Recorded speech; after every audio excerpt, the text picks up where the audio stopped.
투자자 여러분 안녕하십니까? 이번 주 주간 경제 뉴스와 이슈는 이겁니다. 금리 상관없이 나스닥 계속 날아오를까? 예, 이런 기사가 나왔어요. 이렇게 될지 한번 살펴보도록 하겠습니다. 예, 경제공학자 눈에 띈 뉴스 세계 증시 보면 연준이 아무튼 그렇죠. 6월 FOMC에서 올해는 1회 정도 금리 인하할 수 있겠다. 이렇게 했어요. 기준금리 동결하면서. 그런데 시장을 환호했습니다. 그래서 이제 여기에 대한 반응이죠. 이런 뉴스가 있었고, 그 다음에 뭐 해리덴트라는 사람이 내년에 증시 대폭락한다. 뭐 이 소리 했는데 이건 아무나 한번 던져보는 겁니다. 맞으면 책 씁니다. 그리고 엔비디아 액면 분할해서 엔비디아가 이제 아무튼 지금 핵심인데 예, 그렇습니다. 이것도 좀 큰 이슈인 것 같아요. 액면 분할. 대중한테 주식이 넘어가는 거거든요. 또 하나는 뭐 아무튼 여러 가지 뭐 PC도 6개월 내 최저다 뭐 근원 물가인가요? 아무튼 그런 건데. 근데 금리 상관없이 전문가들이 미증시 계속 날아오른다 이랬답니다. 그래서 이런 건지 한번 살펴보도록 하겠습니다.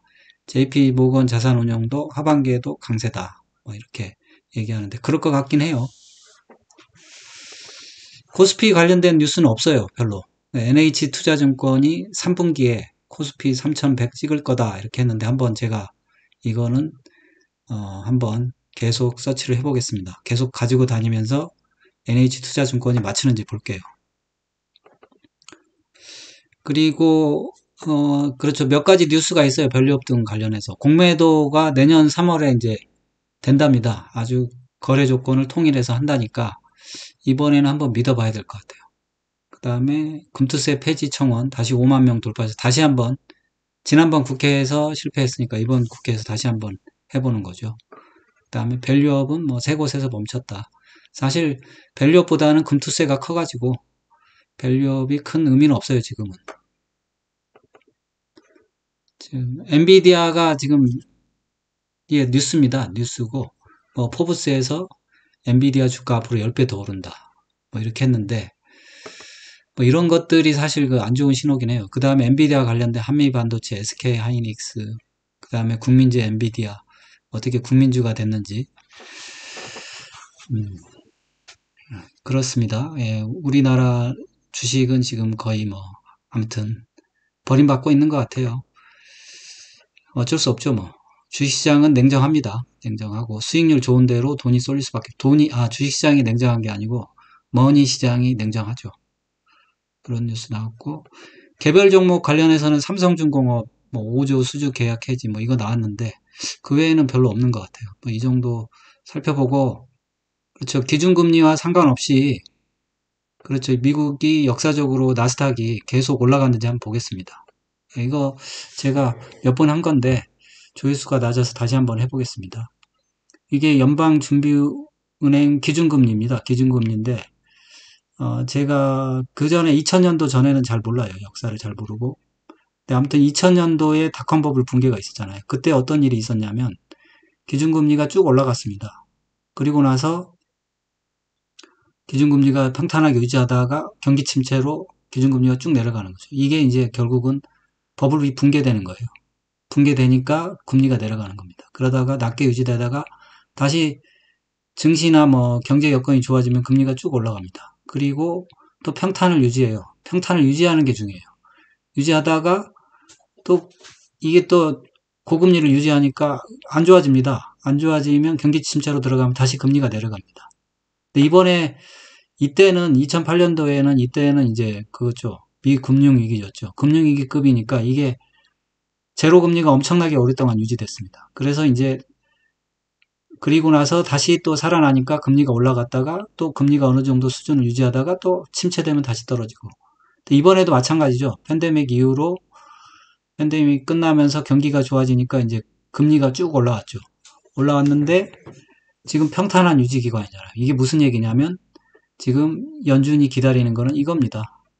이 회색 그러니까 경기 침체를 기다리고 있는 겁니다. 그렇죠. 기다렸다가 이제 경기 침체나 뭐 나스닥 붕괴 이런 게 오면 금리가 또 내려갈 겁니다. 이런 게 반복되는 거예요. 근데 이번에는 뭐 금리랑 상관없이 금리 이렇게 높게 유지되는데 상관없이 나스닥이 천정부지로 올라갈 거다 그러는데 항상 틀립니다. 항상 떨어졌어요. 항상 그렇죠. 주가는 영원히 올라가질 않습니다. 여기서도 보면 그때 이제 기준금리랑 나스닥이랑 한번 보면 2000년도에도 보면 기준금리가 쭉 올라가니까 나스닥이 조정을 받기 시작하잖아요. 그리고 평탄한 기간을 지나서 그렇죠. 금리랑 나스닥이랑 같이 떨어집니다. 이렇게 같이 떨어져요. 그리고 2008년도에도 마찬가지로 2008년도에도 보면 그렇죠. 나스닥이 쭉 올라오니까 금리가 쭉 올라와서 평탄한 기간을 유지하니까 나스닥이 결국은 그걸 못 견디고 떨어지는 거죠. 떨어지니까 금리도 따라 떨어지는 거고.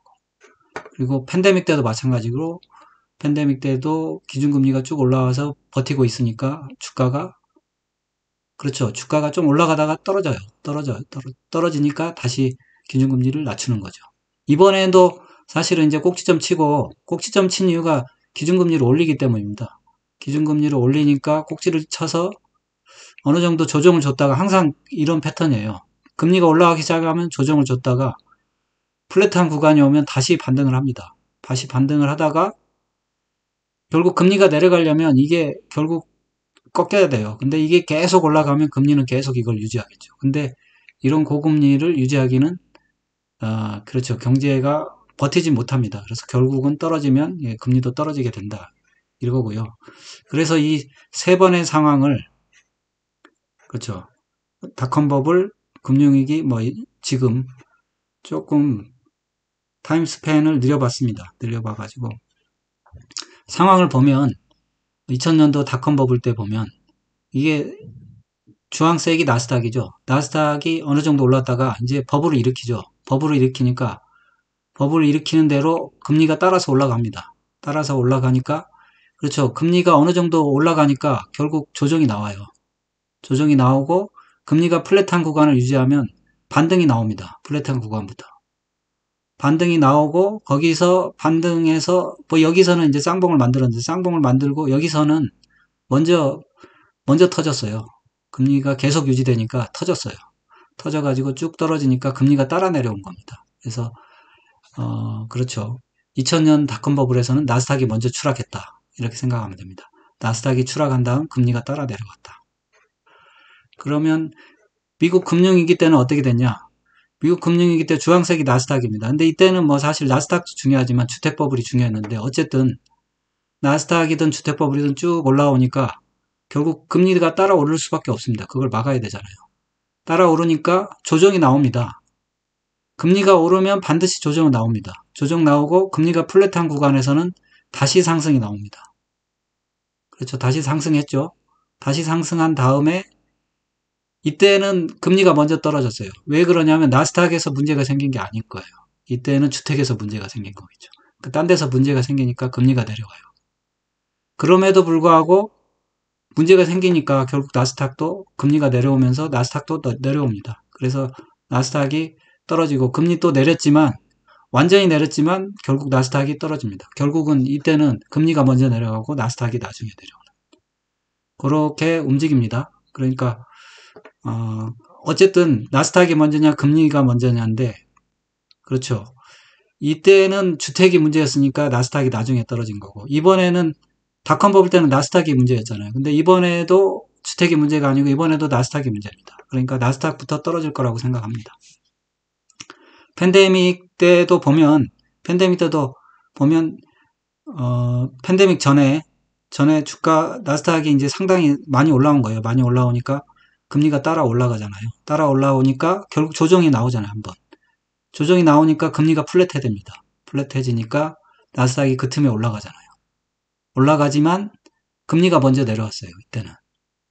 그러니까 다른 데 문제가 생겼을 수가 있죠. 금리가 먼저 내려오니까 결국 그 문제가 전이돼서 나스닥도 떨어집니다. 이게 뭐 팬데믹이랑 겹쳐가지고 헷갈리는 부분이 있는데 정확하게 그렇게 됐습니다. 팬데믹 때는 그렇죠. 금리가 먼저 떨어졌습니다. 근데 지금은 어떻게 됐나? 지금도 그렇죠. 금리가 쭉 올라오니까 나스닥이 조정을 받았어요. 조정을 받고 이제 금리가 플랫하게 되니까 나스닥이 계속 랠리를 하고 있습니다. 그러면 이번에는 나스닥이 상당히 많이 올라와서 나스닥이 주택보다는 나스닥일 것 같아요. 그러면 물론 다른 데가 터질 수도 있어요. 상업용 부동산이 터진다 설이 있는데 그런 데가 터지면 금리가 먼저 내려오겠죠. 어쨌든 이런 플랫한 구간과 나스닥이 반등하는 구간이다. 그러면 결국은 이게 어디로 가는 거냐? 예, 마지막으로 가는 열차입니다. 그래서 설사 나스닥 못 사고 있더라도 너무 그렇게 배 아파하지 마십시오. 어쨌든 나스닥 그림은 조금 전에 그린 거라 나스닥이 지금 올라가고 있는데 금리든 나스닥이든 먼저 누가 떨어질 텐데 그때 이제 떨어지고 나서 그때 다시 한번 투자하면 됩니다. 어쨌든 그래서 기준금리가 상관없이 나스닥이 계속 올라가느냐 뭐 그런 건 아니라는 거죠. 나스닥이랑 기준금리랑은 연관이 돼 있고 지금은 플랫한 구간으로 나스닥이 그렇죠. 한참 반등을 할 때이긴 합니다. 근데 상당히 길어요. 많이 길어졌고 한번 보면 기준금리 다시 한번 볼까요? 플랫한 구간이 그렇게 오래 가질 않아요. 지금 그렇죠. 미국 금융위기보다는 조금 적은 것 같아요. 근데 지금 이미 닷컴 버블만큼은 플랫한 구간이 지나갔고 그렇죠. 내년 상반기를 넘길 수 있을까? 저는 의심이 됩니다. 예, 이 정도로 마치겠습니다. 여러분의 응원이 영상 제작에 큰 힘이 됩니다. 좋아요, 구독, 알림 설정 꼭 좀 부탁드립니다. 감사합니다.